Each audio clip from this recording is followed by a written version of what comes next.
बस एक जिद ने फाल्गुनी पाठक को अचानक से कर दिया तो गुमनाम। दोस्तों, आपको 90 के दशक की एक सिंगर तो याद ही होंगी जो लड़कों की तरह कपड़े पहनकर गाने गाया करती थी, जिसके रहने का तरीका बिल्कुल लड़कों की तरह था और हेयर स्टाइल भी लड़कों की तरह ही हुआ करता था। लेकिन जब वो लड़की गाने गाया करती थी तो हर गाना सुपर हिट हो जाया करता था। उसकी आवाज में एक जादू सा था कि सुनने के बाद लोग झूमने लगते थे। इस सिंगर के प्राइवेट एल्बम जितने मशहूर हुए उतने तो बॉलीवुड सिंगर के गाने भी कभी पॉपुलर नहीं हुए थे। इनकी आवाज बहुत ही सुरीली और मधुर थी और जब ये रोमांटिक गाने गाया करती थी तो लोग दीवाने हो जाया करते थे। लेकिन ऐसा क्या हुआ कि अचानक से ये सुरीली आवाज बॉलीवुड से गायब हो गई? क्या आप जानते हैं उनकी एक जिद ने उन्हें बॉलीवुड से गुमनाम कर दिया? हम बात कर रहे हैं फाल्गुनी पाठक की। हमें यकीन है कि आपने भी इनके गरबों के गानों पर डांडिया जरूर खेला होगा और इनके एल्बम सॉन्ग आपके भी पसंदीदा रहे होंगे। 90 के दशक में एक से बढ़कर एक सिंगर आए, लेकिन जितनी धूम फाल्गुनी पाठक के गानों ने मचाई थी उतनी कोई और नहीं मचा सके। फाल्गुनी गुजराती हैं, लेकिन उनका जन्म मुंबई में 2 मार्च 1969 को हुआ था। आपके मन में भी ये सवाल आता होगा कि फाल्गुनी पाठक लड़कों की तरह क्यों रहा करती थी? असल में उनके पैदा होने से पहले ही उनकी 4 बहनें पैदा हो चुकी थी और उनके जन्म के वक्त माँ बाप को उम्मीद थी कि लड़का पैदा होगा। उनकी चारों बड़ी बहनें भी सोचती थी कि इस बार उनको एक भाई मिल जाएगा, लेकिन फाल्गुनी का जन्म हुआ तो उनकी चारों बहनों ने उन्हें ही भाई मान लिया और बचपन से ही लड़कों की तरह उन्हें रखा। लड़कों के जैसे कपड़े पहनाया करती हैं और थोड़े थोड़े बाल हो जाते तो तुरंत कटवा दिया करती थी। फाल्गुनी कभी फ्रॉक पहनती तो तुरंत उनको पैंट शर्ट पहना दिया करती थी। बस यहीं से फाल्गुनी ने लड़कों वाला लुक अपना लिया और लड़कों की तरह रहने लगी।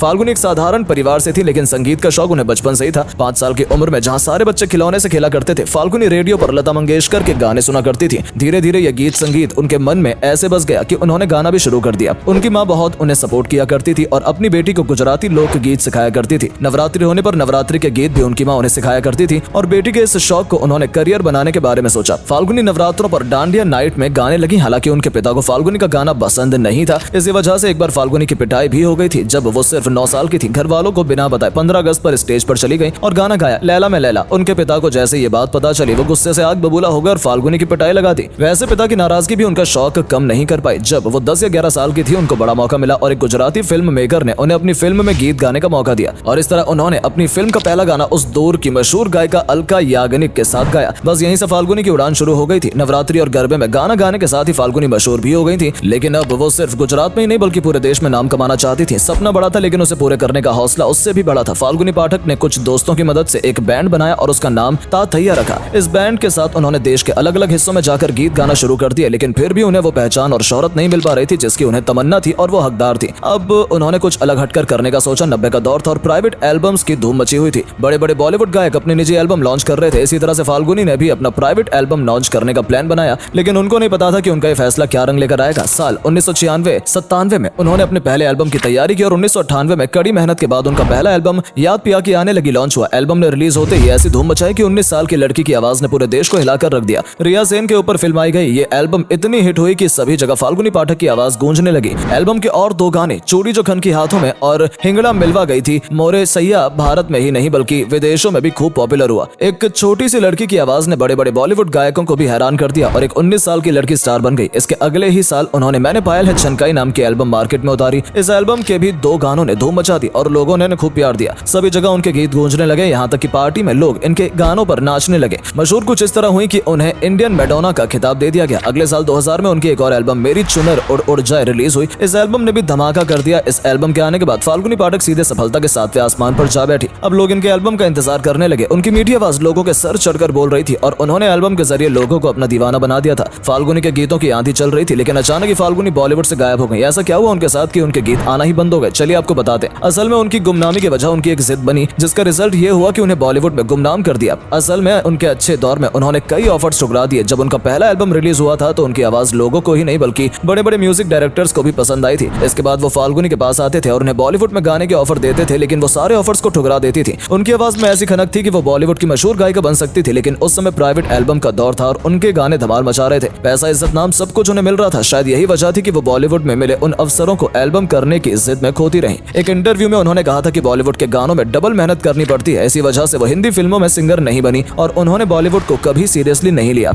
वजह जो भी रही हो, प्राइवेट एल्बम्स का भी एक दौर था जो आया और चला गया। इधर उन्होंने 2004 में अपना एल्बम दिल झूम झूम नाचे रिलीज किया था, लेकिन वो ज्यादा नहीं चला। उन्होंने कुछ एक फिल्मों के लिए भी गाने गाए, लेकिन वो भी नहीं चले और अचानक से एक जिद ने फाल्गुनी पाठक को गुमनाम कर दिया। जो फाल्गुनी एक दौर में पूरे देश में मशहूर थी, वो सिर्फ अब गुजरात तक सिमट कर रह गई हैं। 55 साल की इस गायिका ने जहां से अपना काम शुरू किया था वो फिर से वहीं पहुंच गई हैं और अब सिर्फ नवरात्रों में और डांडिया नाइट में ही गीत गाती हैं। नवरात्रों में उनकी डिमांड बहुत रहती है और इन 9 दिनों में वो खूब कमाई करती हैं, लेकिन बाकी दिनों में वो गायब ही रहती हैं। उन्होंने अब तक शादी भी नहीं की है। काश फाल्गुनी ने समय रहते उन अवसरों को नहीं गवाया होता तो आज उनकी आवाज भी बॉलीवुड के गानों पर गूंज रही होती। आज उन्हें भी बॉलीवुड के दूसरे सिंगर की तरह काम, इज्जत और पैसा सब कुछ मिल रहा होता, क्योंकि उनकी आवाज इतनी मीठी थी कि हर कोई उनके साथ काम करना चाहता था। लेकिन फाल्गुनी पाठक उस समय इन अवसरों को ठीक से भुना नहीं पाई और गवाती चली गई। उस समय फाल्गुनी को पैसा, इज्जत सब कुछ मिल रहा था, इसीलिए उन्होंने बॉलीवुड को सीरियसली नहीं लिया और अब बॉलीवुड उन्हें सीरियसली नहीं लेता है। अगर फाल्गुनी ने ये एक गलती न की होती तो आज शायद मंजर कुछ और होता। खैर जो भी हो, हम फाल्गुनी के अच्छे भविष्य की कामना करते हैं और उम्मीद करते हैं कि वो फिर से कुछ ऐसी एल्बम लेकर आएंगी जो सभी को दीवाना बना देंगी।